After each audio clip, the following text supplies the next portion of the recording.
You're listening to Autumn on the Air, the weekly podcast that brings you conversations about the impact of research commercialization and the people who make it happen. Join us for interviews with patent and licensing professionals, innovators, entrepreneurs, and tech transfer leaders on the issues and trends that matter most. Keep listening for an inside track on the people, IP policies, and politics changing our world. Welcome to Autumn on the Air. Today we're diving into the heart of the Better World Project to explore its mission and how submitting your own stories benefits your tech transfer office.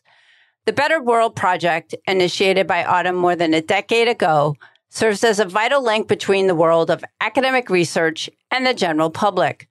By sharing stories of real-world impact, the Better World Project illustrates how academic research can transform society.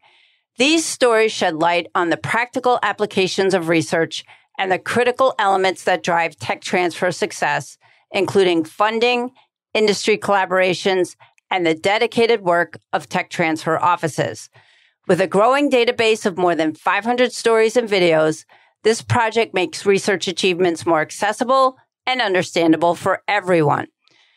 Joining us today is Amidzich, a senior intellectual property manager for the Office of Technology Development at the Medical College of Wisconsin and the co-chair of the Better World Project Committee. Her background in criminal justice and paralegal expertise brings a unique perspective to the tech transfer landscape.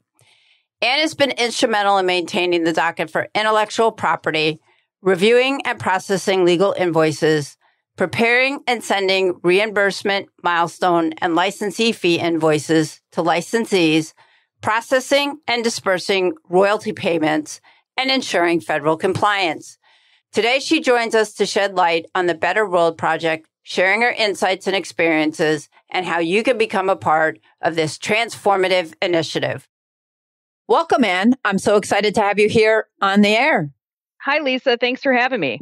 Yeah, really happy to have you here today, Anne. And I have to say, you have a very interesting background for somebody in tech transfer.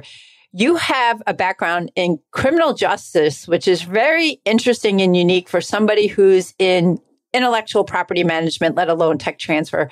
So can you tell me a little bit about what excited you or drove you to tech transfer and how the transition was for you? Yeah, great question. It's interesting when you reflect on your life and your career and where you've been. And I started out in legal. I was a file clerk when I was in college.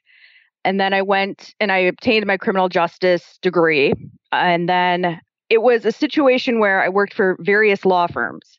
So the practice areas were defense medical malpractice, which I loved. It was one of those things which now in my career, I kind of look back and I think this is all coming full circle in a way.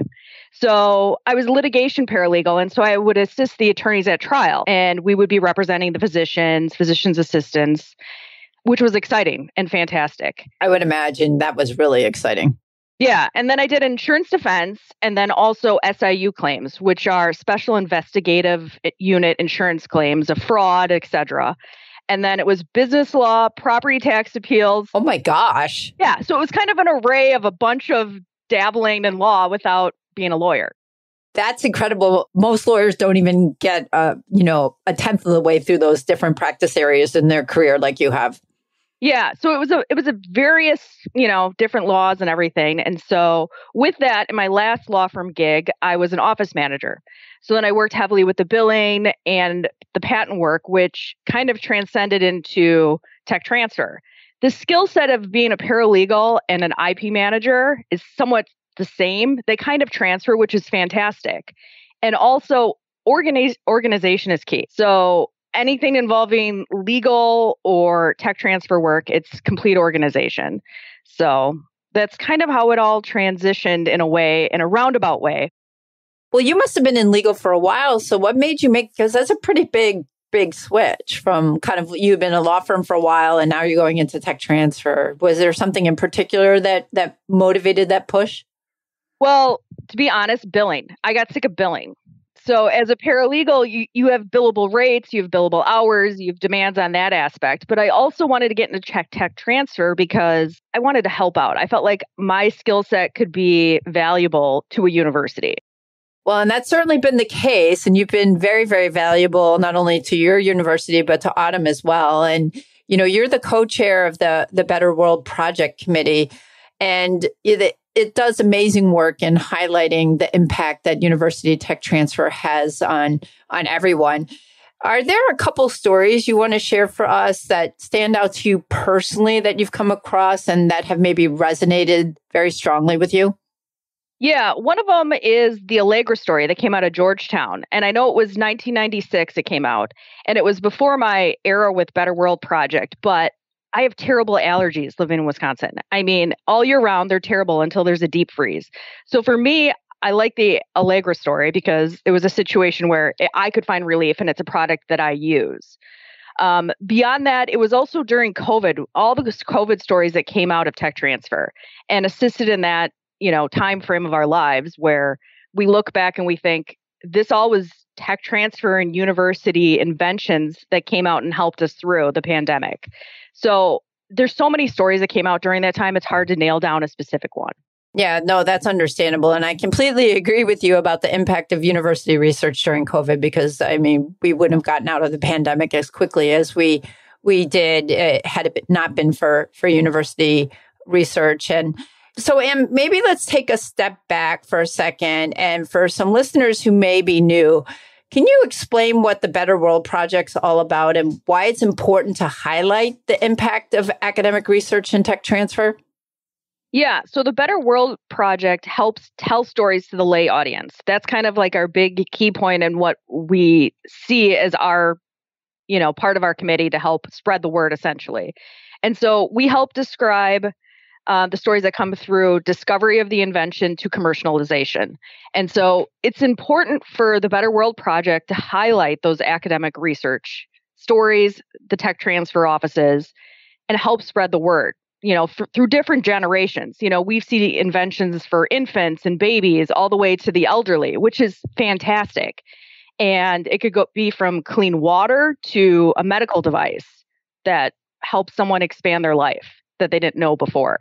So that's one of the big things. And we look for stories that showcase the university collaboration too.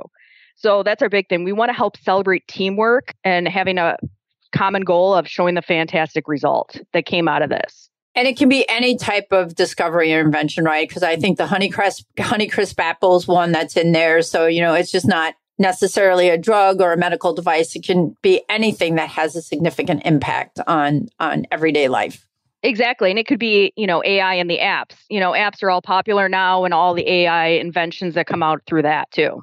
So what specific qualities or elements is the committee looking for when they review a submission that comes into the Better World Project? Do you see any particular common themes or characteristics that generally you and the committee members find particularly compelling?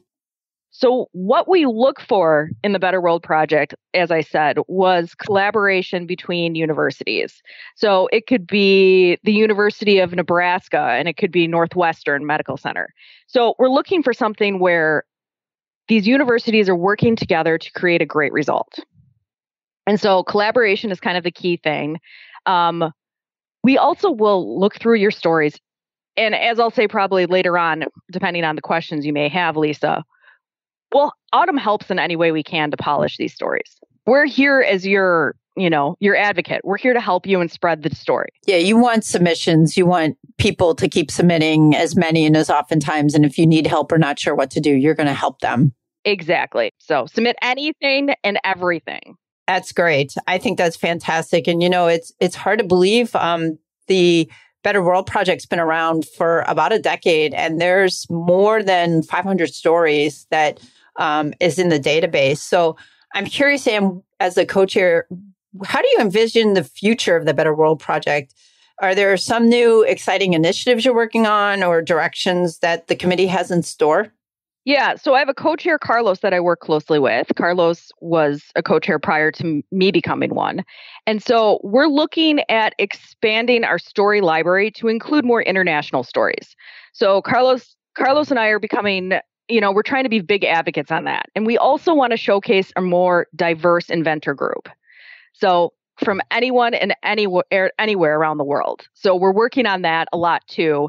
And we're also trying to work on a diverse group of stories, not just physical sciences. We're looking for other information.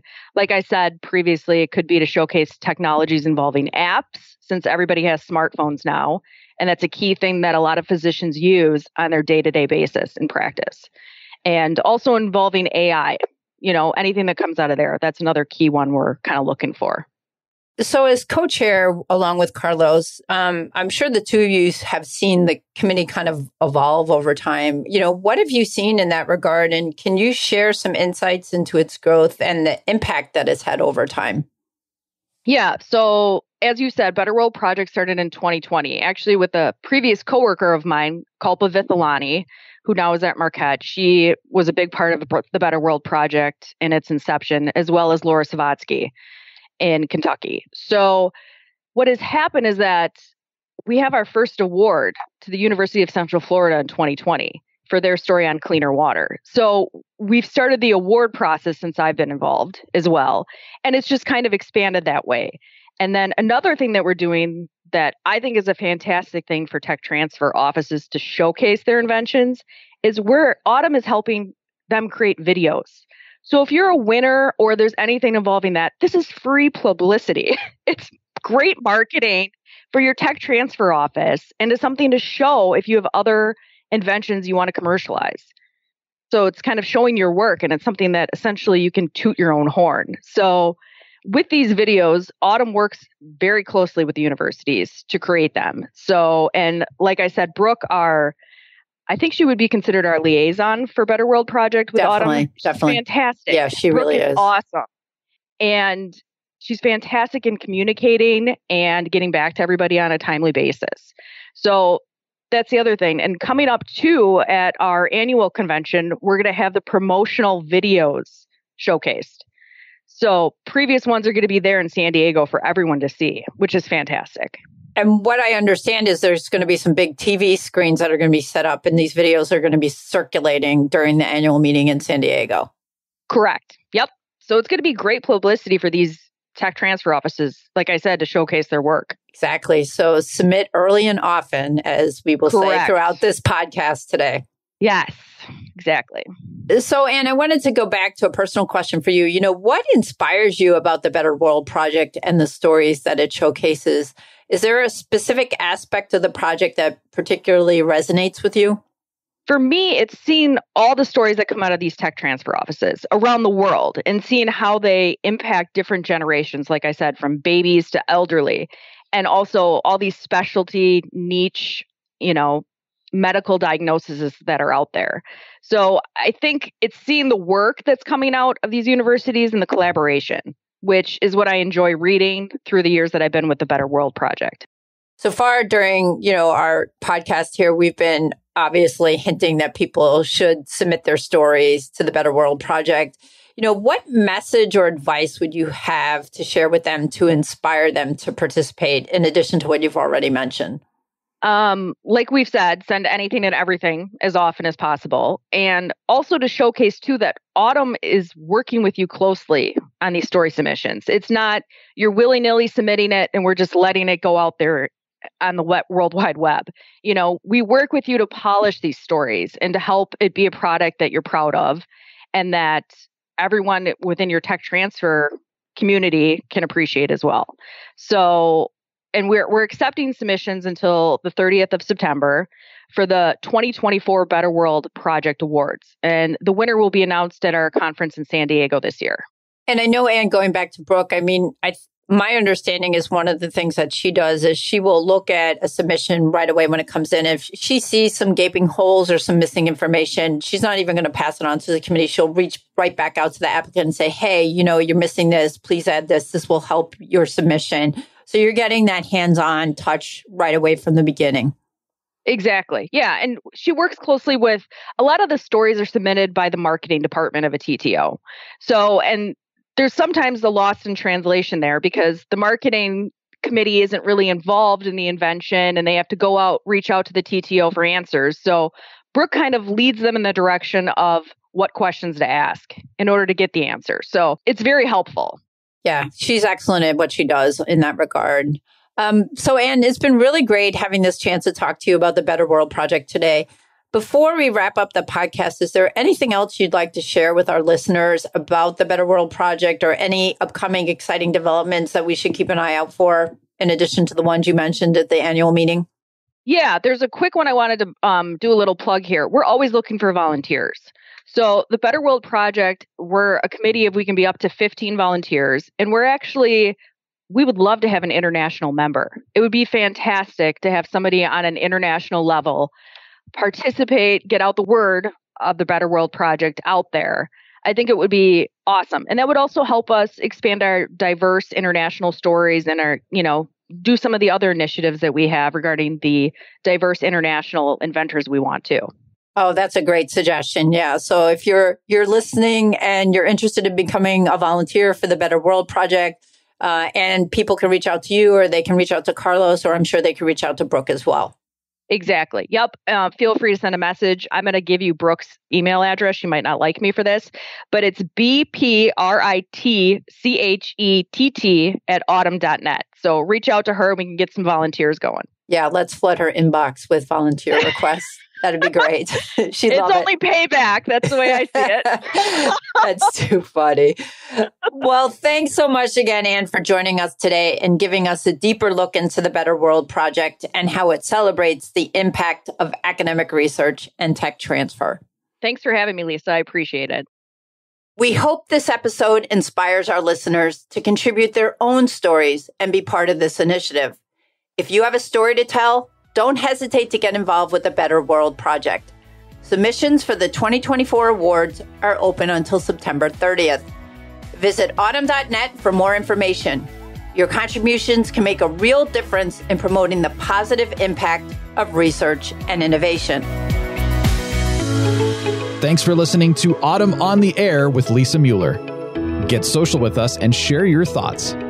You can tweet us at AUTM or visit us online at autm.net. We'll be back next week on the air. Be sure to join us.